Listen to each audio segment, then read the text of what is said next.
All right. Welcome to the podcast. Dixiecryptid, Cam Buckner, what if it's true, blah, blah, blah. You know all that. Let's get on with the stories. All right, here we go.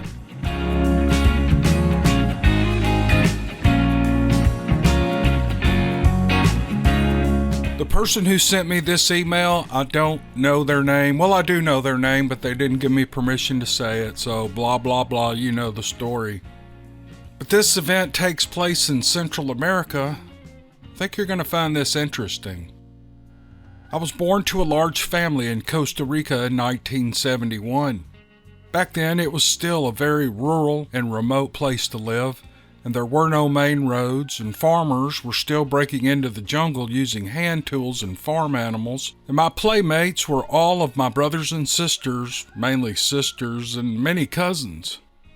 We were a large group of kids running through my grandparents' farm barefoot, looking for our next big adventure in the newly made pastures, where my grandpa and uncles kept the horses and cattle they bred. We all had specific chores laid out by my grandmother, Marie Louisa. She was a rugged, caring woman who was always on edge. Her word was law. Sometimes we were introduced to that law by the rugged edge of her flip-flops. The kids, from ages 7 to 10, were in charge of feeding the chickens and gathering eggs, carrying milk buckets back from the corral, gathering vegetables from the greenhouse and wood for the fire. The older kids got to ride the horses to herd cattle each morning and then milk the cows. They were usually up before daybreak to do their chores. Later in the day, they were also the ones who delivered lunches to my grandfather, Fernando, my uncles, and adult cousins who were out working to clear more land for more pastures and more crops. The farm ran like a well-oiled machine. We all pulled our weight in order to survive. And we all looked out for each other. It had to be that way. And back then, the jungles and prairies were still full of all kinds of animals that could seriously hurt us or even kill us. From fire ants and spiders to venomous snakes and jaguars, we had to be careful of everything. More often than not, when my uncles ventured into the jungle, they were going to have a close call with a large predator. But there was only one rifle available on the farm. Being careful and watching out for each other was the only way to survive. My farmhouse sat like an oasis on the hill in the middle of that thick, dark rainforest. From there, we never went out alone. We were always in pairs or groups. The kids carried machetes for protection, and the rifle was reserved for my grandfather or one of my uncles. One morning, my cousin Raul fell off his horse while gathering the cattle for milking, and when it came time to deliver lunch to the men, he was in no shape to go. I was 10 then, almost old enough to join my older cousins in their chores, and already a brave horseman. It was my time to shine. I went and got my horse that was a gift from my father, and it was an old, slow animal who had seen its best days as a workhorse long before I received it. But it was a safe choice for a kid. I would come to regret that later. My Aunt Anna loaded me up with my share of the lunch we were bringing to the men, and I was off with 3 of my cousins to make the delivery. It all went well until we hit the tree line to enter the jungle. I was thinking, how am I supposed to get in there with this big horse? But Bayou, my horse, knew better. He was last in the line with my older cousins leading the way and breaking through the undergrowth when necessary. We made our way through the jungle with my cousin Jose guiding us toward the sounds of axes and chopping wood. I was in my own world. Never had I seen so many different shapes and colors. There were all kinds of new sounds from birds and animals that I didn't know, but suddenly I recognized the sound of a yellow pick toucan. Ahead of me, Carlos asked, "Hey, Jose, I thought they were working near the river, same as yesterday." "Well, I thought so too," Jose answered, "but it seems they changed their plans, who knows?" The peace and tranquility of the ride was suddenly interrupted by a horrible, strange odor. It smelled like a bunch of pigs had farted in my face.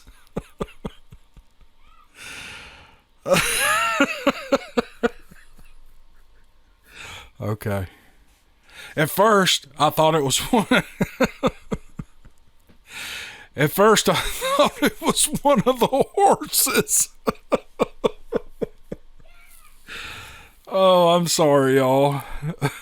At first, I thought it was one of the horses. My cousins started pointing fingers and blaming each other. Even the horses seemed offended by it. They started snorting and neighing and jumping about. We continued on until Jose suddenly jolted back on his horse's harness and started looking around as if he was searching for something. Pepe looked back at me and put his finger to his mouth to signal silence. His eyes were wide with fear, and I began to panic. And then he burst into laughter, and I knew I was being pranked. I rolled my eyes and looked around to see what Jose was searching for. "There they are," he cried as he jumped from his horse and tied it to a bush.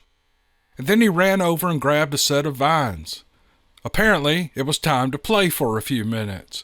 So I jumped down from my horse and pulled off the rubber boots I was wearing to protect my feet from the thick bushes and long thorns, and I joined the others. We climbed up the vines and took turns swinging back and forth. "Watch out," Jose cautioned. "Don't let go. It's a long drop-off if you do." On my third turn, I noticed it had gotten unusually quiet. The birds had ceased to chirp, and a cold chill filled the air. As I swung back toward the tree, I expected Jose's arm to grab me and pull me in, but to my surprise, he was looking the other way. Keeping me from falling was the last thing on his mind. I missed my catch, and I was hanging on for dear life. Just as I was about to let go, Carlos grabbed me by the waist. His eyes were wide open and his face was pale, and he wanted to say something to me, but no words would come. I was trying to make a place for myself on the crowded branch when Jose's hand came hard over my mouth to prevent me from saying anything, and when I saw it, my heart fell into my stomach, and I felt the certain urge to pee.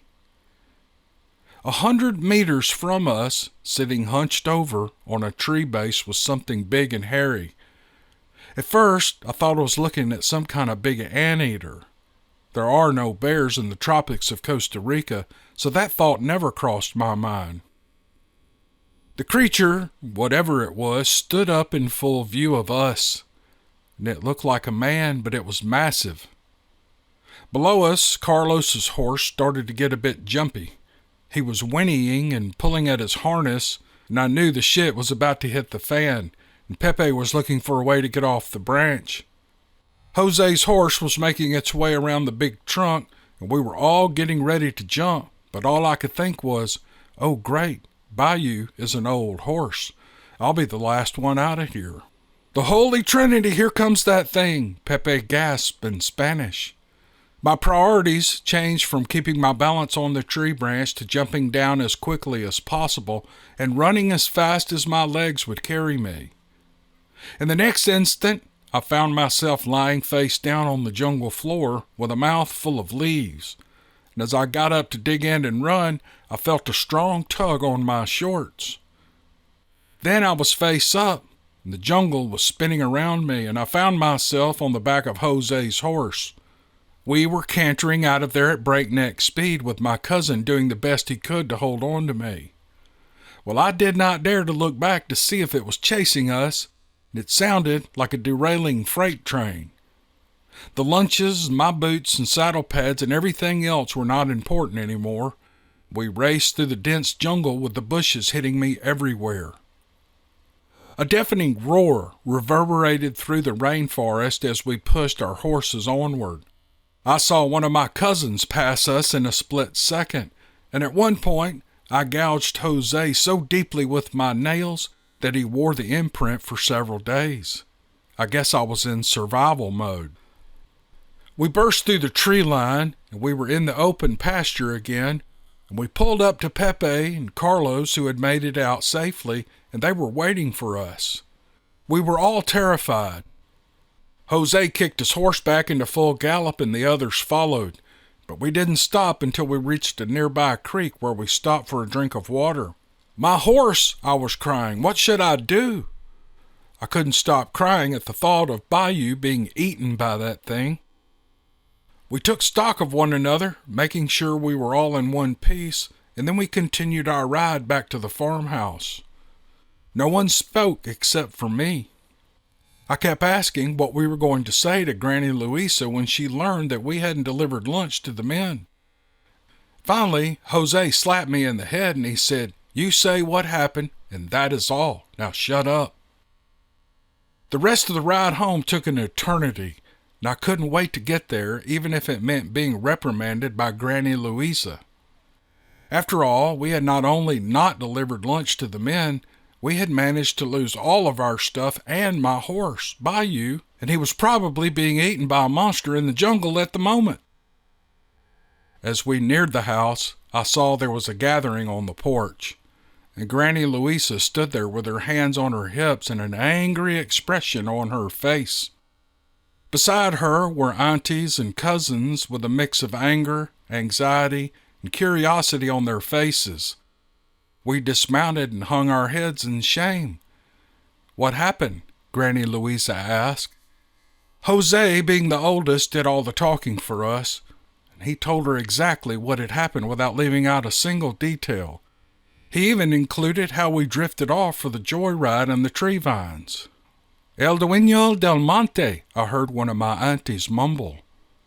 Granny Louisa had a troubled look on her face. The rest of the family was still in the jungle. I went to sit in an old chair on the porch, but she turned to me and told me to go take care of Bayou. "Get some water and check him out," she said, "see if he's hurt." "My horse?" Didn't she see that I was riding with Jose? "Yes," she said, "your horse. He came back about 10 minutes ago all sweaty and troubled." Bayou was the oldest and slowest horse, but he was the first one to make it back, and I was astonished. Maybe it was because he had no rider. I went to see about him. He had 4 big scratches on his rear that looked like nail marks, but he was otherwise okay. By mid-afternoon, the work crew had come back to the house as well. They knew something was wrong when they didn't get their lunches. Jose was elected again to tell my grandpa Fernando what had happened, and he repeated the same story without missing a detail. For the next few days, the men didn't return to the jungle. Instead, they worked around the farm doing other stuff. And not long after that, my parents separated, and my mother took me and 2 of my cousins to live in Ciudad Quesada, or Quesada City, if you will. It was some years later when Mom told us the truth. Carlos and Jose were not my cousins. They were my brothers. I would never see my grandparents again, and nor did I ever see my beloved Bayou after that. It would be 30 years before I saw anyone on that side of the family again, but that's a different story for another time. In the 1980s, environmentalists and politicians began working on laws to protect the deforestation of the rainforest in Costa Rica. Today, 25% of Costa Rica is protected land. So I guess whatever chased us that day, whatever scratched Bayou, is still out there.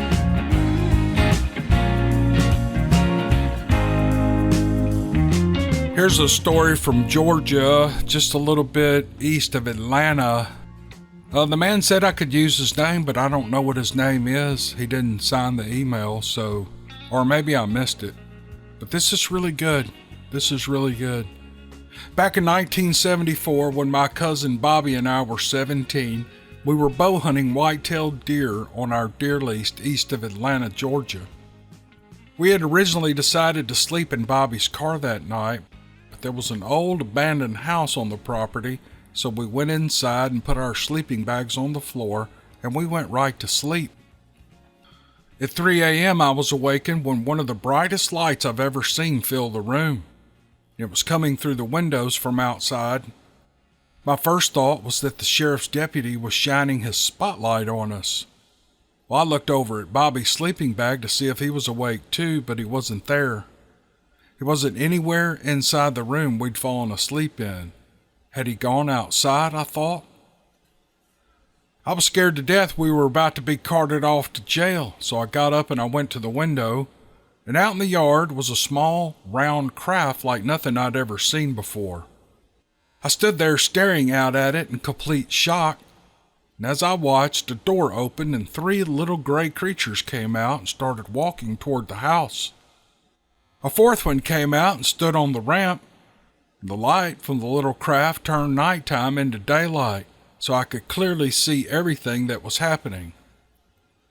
All 4 of the creatures looked a lot like the aliens that other people describe. They were small, they had gray skin and large eyes and oversized egg-shaped heads.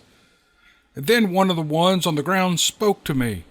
I don't know if it spoke telepathically or if it used actual words, but I do remember what it said. "We are looking for male men." "What are you talking about?" I answered. Again, I don't know if they were reading my thoughts or if I was verbally speaking back to them. "We're looking for males," another one repeated. The next thing I knew, I was lying in the middle of the floor in my underwear. And somewhere nearby, Bobby was screaming, "Where am I? Where am I?" The bright light was gone. We were in total darkness now. I was struggling to adjust my eyes to it as I scrambled to find the candles that we'd brought with us into the house. I found a candle next to my sleeping bag, but Bobby had the matches last before we went to bed. And I couldn't find them anywhere near the candle, so I knew he must still have them. "Bobby," I yelled, "light a match." He kept repeating, "Where am I?" "I don't have any matches to light the candle," I yelled. "Light a match so I can find you." He went quiet for a minute, and then I heard the distinct sound of a match being struck. It went out before I could locate him, so he had to light another one, and he lit several before I finally found him. He was practically hanging feet first up the chimney. I managed to help him get out. We'd both fallen asleep in our jeans, and he was still wearing his, but somehow I ended up in my underwear. I found my clothes piled in a corner, and I got into them as quickly as I could. We both ran out of that house like bullets fired from a gun.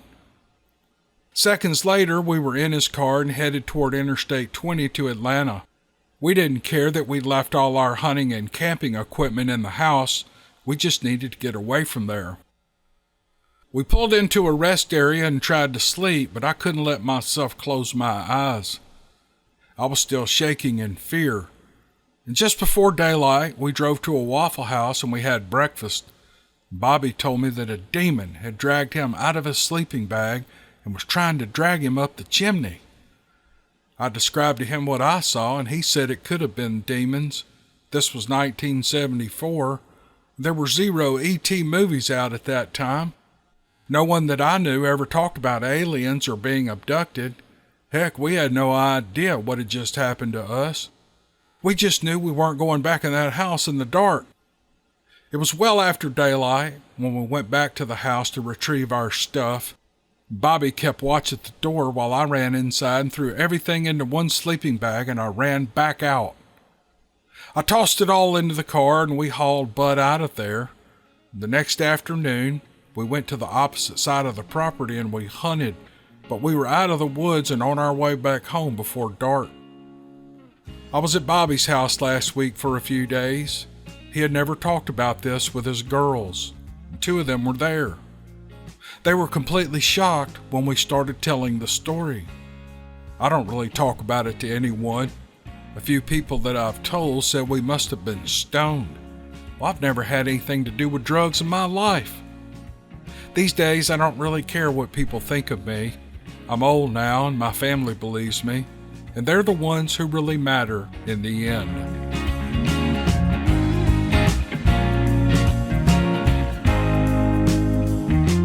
This email is from Mike, and this is what Mike writes.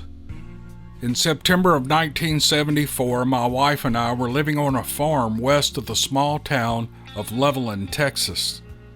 Levelland is 25 miles west of Lubbock. I guess that part of Texas just about as flat as land can be. It's 5.5 million acres of flat farmland sitting on the largest sand sheet on Earth. There are no trees except in towns and around farm homes. Otherwise, it's just a wide open space. The local joke goes that you can stand on your front porch and watch your dog run away for 3 days. That's a good one. You may laugh, but that's pretty accurate. Oh, that is so good. On the weekend of the 15th, we had traveled to my wife's parents' house 150 miles northeast of us. We'd gone for a visit and to get her dog. He was a half rat terrier and half gator. He was a great watchdog and an even better guard dog. We left to make the 3-hour drive home late on Sunday evening. The moon was bright that night, and there wasn't a cloud in the sky. We pulled into the driveway at 11 p.m. and quickly unloaded the truck. We showered and we went to bed with Gator Dog curled up on my jeans. I was almost asleep when my wife elbowed me and asked if I, quote, heard that. Well, I didn't hear anything. No, I said, go to sleep. 2 or 3 minutes went by, just enough time for me to drift back into that place between being awake and sleeping soundly, when she elbowed me again. Something's on the roof, she insisted. You must be tired, I grumbled. Go to sleep. She sat bolt upright and said, there's someone on the roof. Well, I didn't hear a thing, but I knew I wasn't going to get any sleep until I got up and checked it out. I walked out to the living room and mumbled to myself. That's when I heard it. Someone was walking across our roof. It sounded like size 12 boots up there stomping around and crisscrossing the roof from front to back. I swallowed my panic and turned around to go back to the bedroom, and I found my wife standing right behind me. And after I took another big gulp of panic, I knew I had to do something. But what? I put my boots on and grabbed my shotgun, and I took a long, hard look at Gator Dog, who was sleeping soundly. The shotgun was all I had, so it was going to have to do. We went to the back door and listened. The footsteps continued back and forth across the roof, from one end of the house to the other. Whatever it was huge, and it definitely was not trying to hide its presence. When the steps got just above the door we were standing at, it turned and walked back to the other side of the house, and I used the opportunity to sprint out of the door with my gun in my hand. I hugged the side of the house, and I listened intently until I heard it directly overhead. And when it turned, my blood ran cold. I heard the rough surface of the shingles rub as it turned. It ground the asphalt as if it was wearing leather soles of a boot. I thought for a minute I was going to pass out. As it walked back over to the crown of the roof, I bolted for the other side of my truck that was parked close by. And from there, I could see the entire roof, and I could see the roof jiggle as it stepped. We could both hear it clearly. Gator Dog snored in his sleep. When it walked back to the side of the house, I could see the roof shake, and I heard everything, but nothing was there. I motioned for my wife to come out. Timidly, she stepped outside, and we both looked and listened for 15 minutes as it continued, and not once did we see anything. Gator Dog got a good night's sleep. We finally went back inside, and my wife went to bed, and I sat in my chair with my gun in my hand until dawn. The marching continued on until daylight. I became a praying man that night, and I still am to this day. My wife went to work, and I went to get my farming done. The elderly gentleman I was working for came out and noticed I was having a hard day. When I told him about our night, he just laughed.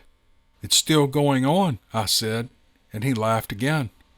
When I asked if he wanted to see it for himself, he agreed, and we walked through the pasture to the house. It was 9 a.m., and that thing was still marching, as invisible as ever, back and forth across the house, shaking the roof and making as much racket as it was the night before. The old gentleman saw it and heard it, and then he turned and ran home like a little girl. I stayed at the house until noon, and it never did stop. At 1 p.m., I gave up and I went back to work. And when we got home at 6 that night, the noise was gone. I could never get my employer to discuss it with me. My wife and I talked about it briefly, but we never figured out what it was. I still work in the area, and from time to time we drive by just to see. And 50 years later, the house is still standing there, just like we walked out of it yesterday.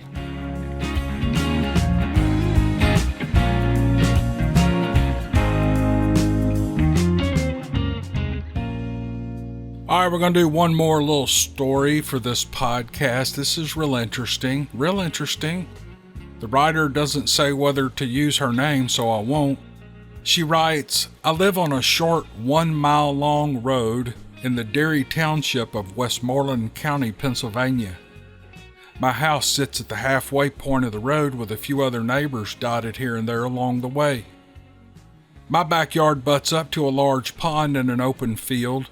And to my chagrin, I have recently discovered that this part of Pennsylvania is pretty much Sasquatch central. I might never have bothered to learn this small bit of trivia if not for what had happened to me on Sunday, May the 9th, 2022. At 1 p.m. that day, I took my dogs for a walk. I opted to walk down the end of the road where a retired federal government employee lives. That he values his privacy is evident in the no trespassing signs posted and the fact that his property is gated. I usually stop at the gate and turn around when I choose to walk the dogs in that direction. I had walked past another home on the opposite side of the road when I saw what I thought was my neighbor walk from the corner of his yard and onto the driveway. At the same time, both of my dogs began to react strangely. They dropped their tails and began to whine and whimper as they backed away. I stared in amazement as what I had first taken for a human being crossing the driveway in 2 strides. Realization began to set in. This was not my neighbor. This was not a human being. This was something 7.5 to 8 feet tall, and it was covered in long, matted, dark brown and black hair, and it was only 15 feet away from me. It never looked at me or in my direction. There was no acrid smell that so many have talked about, nor did it make any sounds. It simply crossed the driveway, which was about 2 feet wider than a car, and then it went up a slight embankment and disappeared into the woods. At this point, I still didn't realize, or perhaps I hadn't accepted the reality, that I had seen a Bigfoot. I was surprised and rattled and in denial. But I couldn't tell you what I was thinking at that moment, and I wish I could. I was still holding on to the thought that it was my neighbor as I began walking back toward my house. When I reached the spot where it had stepped into the woods, I realized there was no earthly reason why anyone would venture into that heavy thicket. It would be dangerous to do so. A healthy man would struggle with it, and someone like my neighbor who smokes heavily and enjoys his drinks would never be able to make it through there. Well, this is when I began to get nervous. The dogs had stopped whimpering and whining, but they were in as much of a hurry to get home as I was. I kept checking back over my shoulder, but I didn't see the creature, nor did I hear anything. And when I realized I didn't hear anything, it occurred to me that even the birds had gone silent. There were no normal woodland noises at all.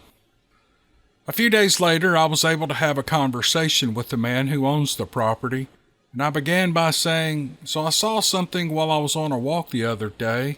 There was a nervous pause while I collected my thoughts. "You're probably going to think I lost my mind," I began again. "Did you see Bigfoot?" he cut in. His question caught me off guard, and I wasn't expecting that answer, but I can't say I wasn't hoping for it either. "I believe so," I managed to get out. "Have you seen Bigfoot?" "No," he answered. Again, not what I was hoping for, but not entirely unexpected. There isn't much to tell beyond that. It isn't the most exciting story. It certainly isn't how I imagined things would play out if I ever saw a Bigfoot. But it is what it is, and I know what I saw. Hey, thank you for listening to this podcast. A lot of these podcasts, I'll do a little talking after the story and tell you what I think about them. And I don't know why I do that. I enjoy doing that. However, sometimes I'm in a hurry. I'm busy at work. I've got something going on. I want to get a podcast done and get the stories out. That's all this is. I haven't stopped commenting after stories, but every once in a while there's going to be a podcast where I don't do that. So it's no big deal. No big deal to me. And I appreciate you listening. That's about all I have to say. I'm going to get back to work, wind this up. You guys have a good week, and we'll see you on the next one.